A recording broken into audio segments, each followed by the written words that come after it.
Hello मित्रों, कैसे हैं आप लोग। आज एक बार पुनः आपके सामने एक नए वीडियो के साथ उपस्थित हुआ हूं। आज का टॉपिक है स्ट्रक्चर ऑफ प्लाज्मा मेम्ब्रेन। ये भी कोशिका वाले चैप्टर का एक पार्ट है। इसको हम लोग अलग से चर्चा करेंगे। देखिए मित्रों, कोशिका वाला जो पार्ट है को हमको ध्यानपूर्वक पढ़ना है। इससे बहुत सारे क्वेश्चन निकलते हैं, छोटे छोटे प्रश्न निकलते हैं। और आपने अध्ययन किया होगा कक्षा 9 से, या बल्कि हम और छोटी क्लास में चले जाएं कक्षा 8 से, तो हमने ये अध्ययन किया होगा कि वहाँ भी हमको एक कोशिका मिली थी। क्योंकि कोशिका क्या है? प्राथमिक, प्राइमरी, एक यूनिट है, यानी सब कुछ कोशिका में ही समाया है। यह हम कह सकते हैं कोशिका क्या है? एक प्रकार की फैक्ट्री है, जहाँ कोई भी सारी प्रक्रियाएं, जितनी प्रक्रिया हैं, सारी प्रक्रियाएं कोशिका में ही संपन्न होती। तो कोशिका क्या है? बेसिक है, यहीं से सब कुछ निकलता है। कल भी हमने बताया था, यहीं से सब कुछ, सारे टॉपिक इसी से कहीं ना कहीं रिलेटेड है। यदि हम किस जंतु विज्ञान में चले जाएं, कोई भी एक सिस्टम उठा करके पढ़े, तो अंत में धीरे धीरे कहाँ पहुंचेंगे? धीरे धीरे उसकी सेल फिजियोलॉजी पे पहुंचेंगे हम। जैसे यदि हम आमाशय की सेल का अध्ययन करें, तो उस कार्य की व्यवहार में अलग होगी। हम उसका अध्ययन करते करते फिर वो क्या सीक्रेट करता है, किस प्रकार की सेल है, यहाँ तक पहुंच जाएंगे। तो इसीलिए मित्रों क्या है, ये बेसिक नीड है। सेल, कोशिका, कल हमने बताया था आपको, कोशिका के भाग के विषय में बताया था। और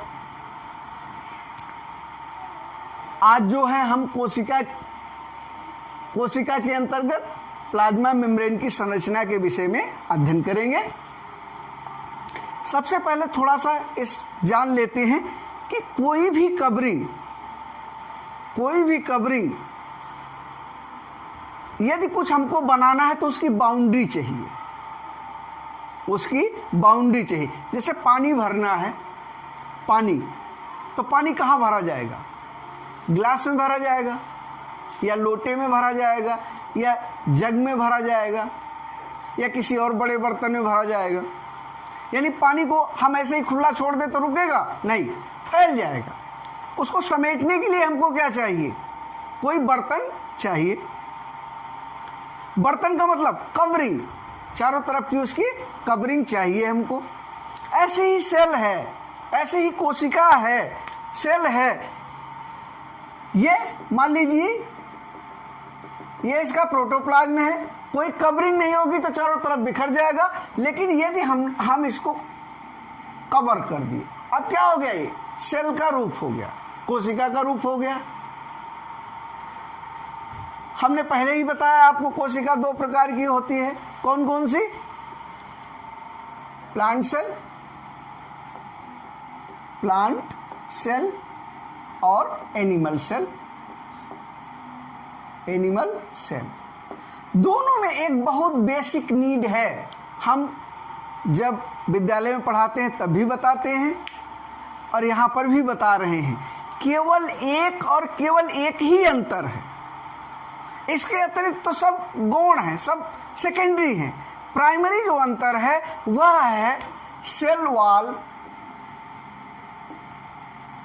वॉल की उपस्थिति और अनुपस्थिति।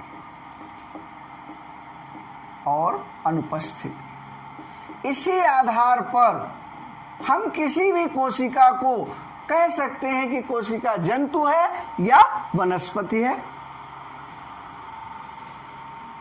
अब ये देख रहे हैं आप, इसमें केवल क्या है? कवरिंग है।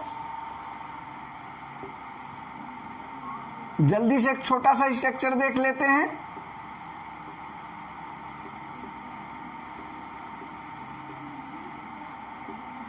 ध्यान में आ रहा होगा किस प्रकार की सेल है? बिल्कुल ध्यान में आ रहा होगा? नहीं ध्यान में आ रहा है? बिल्कुल अब समझ में आ गया होगा। कौन सी सेल है? ये पादप कोशिका का चित्र है। और ये क्या है? जंतु कोशिका का चित्र है। जंतु कोशिका को आपने क्या देखा होगा, सिंगल कवरिंग में, और पादप कोशिका को क्या आपने देखा, 1 2, और इसके नीचे भी एक लेयर है, नीचे भी एक लेयर है मित्रों, इसके नीचे भी एक लेयर है। ठीक है। अब ये सेल वॉल जिसमें उपस्थित है उसको हम प्लांट सेल कहते हैं, जिसमें उपस्थित नहीं है उसको हम क्या कहते हैं, एनिमल सेल कहते हैं। बेसिक डिफरेंस एक ही, समझिएगा, बेसिक डिफरेंस है क्या, जिसमें सेल वॉल प्रेजेंट है वो प्लांट सेल है, जिसमें सेल वॉल प्रेजेंट नहीं है वो एनिमल सेल है। कवरिंग कौन सी है इसकी, इसमें प्लाज्मा मेम्ब्रेन, इसमें भी प्लाज्मा मेम्ब्रेन, यानी प्लाज्मा मेम्ब्रेन क्या है, दोनों में कॉमन है। किसमें, प्लांट सेल में भी और एनिमल सेल में भी, दोनों में प्लाज्मा मेम्ब्रेन कॉमन है। सेल वॉल किसमें है, सिर्फ प्लांट सेल में। यानी जिस सेल में यदि कहीं ऐसे ही कई कंपटीशंस में पूछा गया है, एक बार पीजीटी में पूछा गया था, इस तरह से फिगर बना था और इस तरह से इसका फिगर बना था, और पूछा गया ये किस प्रकार की कोशिका है, तो उसका आंसर क्या था, ये पादप कोशिका है, ये पादप कोशिका है। यानी जिसमें क्या है, जिसमें सेल वॉल उपस्थित है वो पादप कोशिका है, और जिसमें सेल वॉल उपस्थित नहीं है वो जंतु कोशिका है। लेकिन हमको यहाँ क्या पढ़ना है, हमको पढ़ना है केवल प्लाज्मा मेम्ब्रेन।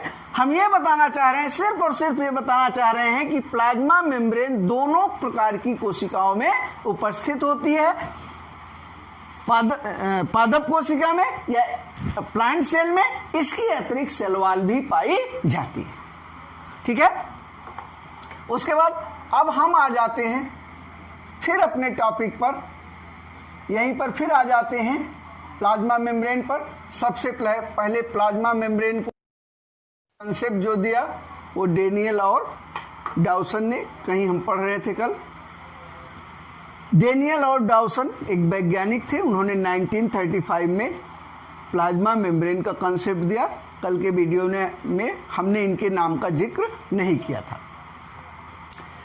मुख्य रूप से 2 थ्योरी हैं इसकी, प्लाज्मा मेम्ब्रेन की संरचना के विषय में, स्ट्रक्चर के विषय में कुल मिलाकर के 2 थ्योरियां हैं, यूनिट मेम्ब्रेन मॉडल और फ्लड मोजेक मॉडल। सबसे पहले प्लाज्मा मेम्ब्रेन का हम परिभाषा पढ़ लेते हैं। प्लाज्मा मेम्ब्रेन क्या है, एक सिंगल लाइन में प्लाज्मा मेम्ब्रेन की परिभाषा, the cell is surrounded by a membrane, the cell is surrounded by a membrane that is called plasma membrane. यानी कोशिका को जो चारों ओर से घेरे रहती है, चारों ओर का घेरा है, वही क्या है, वही प्लाज्मा मेम्ब्रेन है। एक वर्ड, एक लाइन की परिभाषा, the cell is surrounded by a membrane that is called plasma membrane.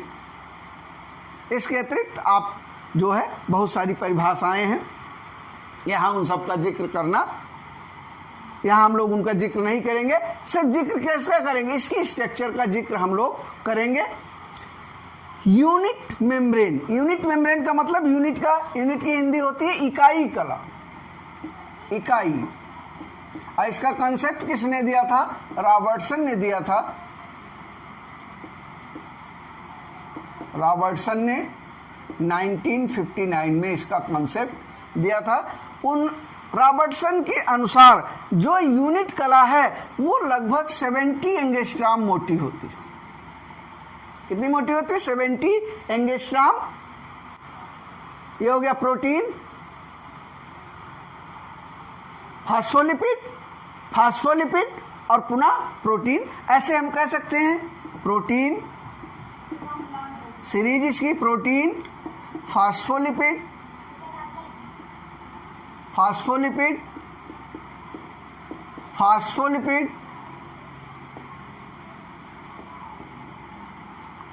और फिर प्रोटीन।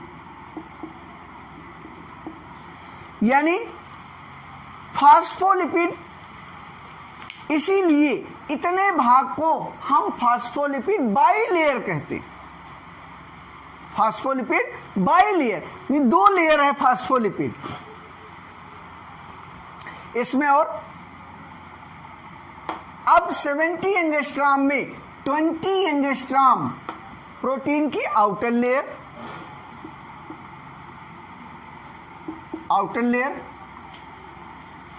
35 एंगस्ट्राम में फास्फोलिपिड बाइलेयर, फास्फोलिपिड बाइलेयर, यानी ये 35 एंगस्ट्राम में। अब फिर पुनः इंटरनल प्रोटीन, आउटर प्रोटीन और इनर प्रोटीन। इनर प्रोटीन की लेयर भी कितने एंगस्ट्राम की है? 20 एंगस्ट्राम। तो कुल मिलाकर के कितना एंगस्ट्राम हो गया? 75 एंगस्ट्राम। एक चीज और, प्रोटीन, फास्फोलिपिड प्रोटीन, इसी में कोलेस्ट्रॉल भी होता है। ये कोलेस्ट्रॉल से मिलकर के भी बनी होती है। अच्छा, एक चीज और, इसमें कोलेस्ट्रॉल 2 एंड होते हैं किसके? फास्फोलिपिड के। एक तो हाइड्रोफिलिक एंड और दूसरा हाइड्रोफोबिक एंड। हिंदी में इसको कहते हैं जल विरागी और जल अनुरागी। यानी जो जल को अवशोषित करे और जो जल जिससे मिक्स ना हो, तो हाइड्रोफिलिक। अब ये यूनिट मेम्ब्रेन है, ये मॉडल सफल नहीं हो सका। क्यों? क्योंकि पहले ही कहा गया कि प्लाज्मा लेमा क्या है? एक सेमी परमिएबल मेम्ब्रेन है। एक वर्ड आ गया क्या? Semi permeable membrane. Semi permeable membrane,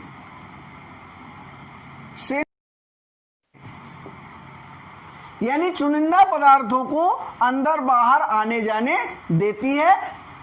चुनिंदा पदार्थों को, सभी को नहीं।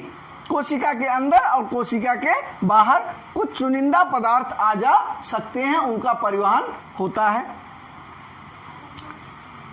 उसके बाद नेक्स्ट आता है फ्लड-मोजेक मॉडल। हमने आपको बताया था 1972 में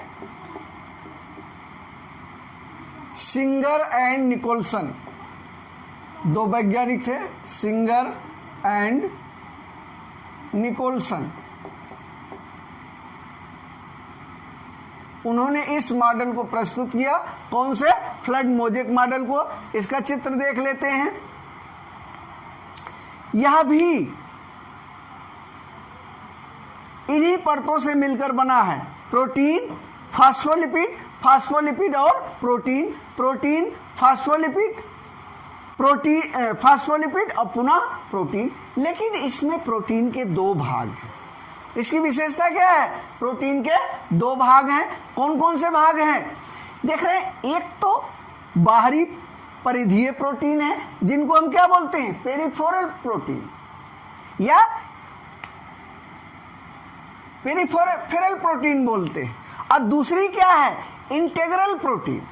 ये क्या है? इंटीग्रल प्रोटीन है। इंटीग्रल प्रोटीन की स्थिति क्या है? कि वह पूरी प्लाज्मा लेमा की या प्लाज्मा मेम्ब्रेन की कला में धंसे हुए हैं।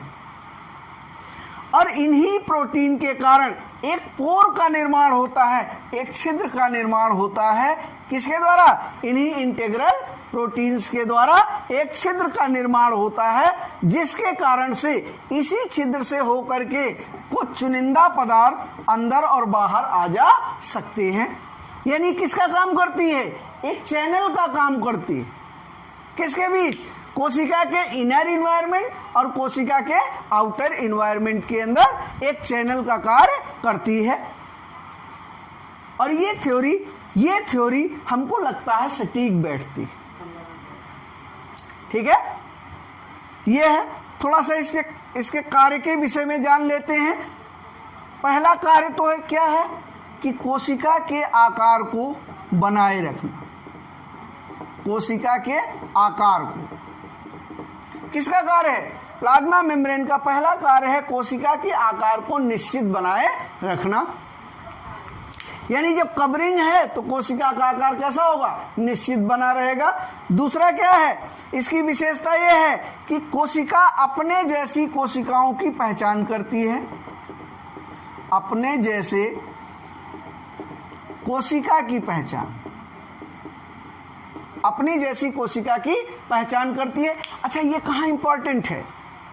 ये इंपॉर्टेंट है उस समय जब अंगों का प्रत्यारोपण किया जाता है। जैसे किसी का कोई अंग खराब हो गया, किडनी खराब हो गई, तो उसको किडनी क्या की जाती है? दूसरे की किडनी निकाल के उसको किडनी ट्रांसप्लांट की जाती है। आपने देखा होगा किसी का ऑपरेशन सक्सेस होता है, किसी का ऑपरेशन सक्सेस नहीं होता है। क्यों नहीं होता? इन्हीं के कारण। किसके कारण? इसी प्लाज्मा लेमा के प्रोटीन्स के कारण। क्योंकि यह क्या करती है? अपने जैसी कोशिका की पहचान करती है, अपने जैसी बनावट वाली कोशिका की पहचान करती है। तो पहला कार्य क्या हो गया? कोशिका के आकार को निश्चित बनाए रखना। दूसरा कार्य क्या हो गया? अपने जैसी कोशिका की पहचान करना। तीसरा और होता है रीजनरेशन की क्षमता। रीजनरेशन की, पुनरुद्भवन की क्षमता होती है। पुनरुद्भवन क्या होता है? पुनरुद्भवन, छिपकली की पूंछ कभी कटी देखे हैं? छिपकली को मारिए तो छिपकली अपनी पूंछ नीचे डाल देती है, अब पुनः छिपकली की पूंछ निकल आती है। उसी को बोलते हैं क्या? पुनरुद्भवन। आपकी त्वचा छिल जाती है, त्वचा पुनः नीचे से आ जाती है। तो पुनरुद्भवन की क्षमता होती है कि कोई शरीर का अंग कट जाए तो वह पुनः उसी रूप में बन जाए। हमारे शरीर में बहुत कम पुनरुद्भवन की क्षमता है। किसमें? केवल कोशिका में, त्वचा में। यदि त्वचा छिल जाएगी तो नई त्वचा उसके स्थान पर आ जाती है। लेकिन यदि कोई अंग कट जाए तो उतनी पुनरुद्भवन की क्षमता हमारे शरीर में नहीं है। पूरी पुनरुद्भवन की क्षमता किसमें है? हाइड्रा में। इसको हम आगे चल करके इसके विषय में अलग वीडियो में अध्ययन करेंगे। तो तीसरा है रीजनरेशन पावर। चौथा है माइटोकॉन्ड्रिया की कोशिका कला पर। माइटोकॉन्ड्रिया की कोशिका कला पर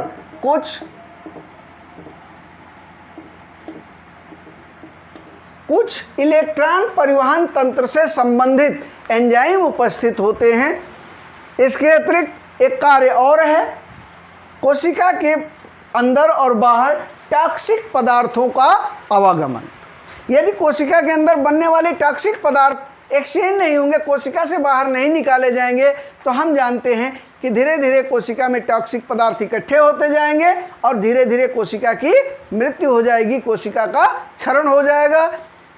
मित्रों, आज हमने इसके विषय में जाना, प्लाज्मा मेम्ब्रेन की संरचना के विषय में। आगे हम लोग कोशिका द्रव्य के कुछ सजीव अंतर वस्तुओं के विषय में जानेंगे। उसके अंतर्गत कुछ कोशिकांग आते हैं, जैसे हरित लवक है, माइटोकॉन्ड्रिया है, एंडोप्लाज्मिक रेटिकुलम है, राइबोसोम है। तो इन सब का हम सीरीज दर सीरीज एक एक वीडियो में, छोटे छोटे वीडियो में करके इनका हम लोग अध्ययन करेंगे। इससे संबंधित वीडियो हम आपको बना करके देते रहेंगे। लेकिन आपका काम क्या है? इन वीडियो को देखना, इनको पढ़ना, इनका नोट्स बनाना और साथ ही साथ चैनल को सब्सक्राइब भी करना, चैनल का बेल आइकन भी दबाना। चैनल वीडियो पसंद आए तो वीडियो को लाइक और शेयर करना। इसी के साथ आज की वीडियो को हम यहीं समाप्त करते हैं। वीडियो देखने के लिए आपका बहुत बहुत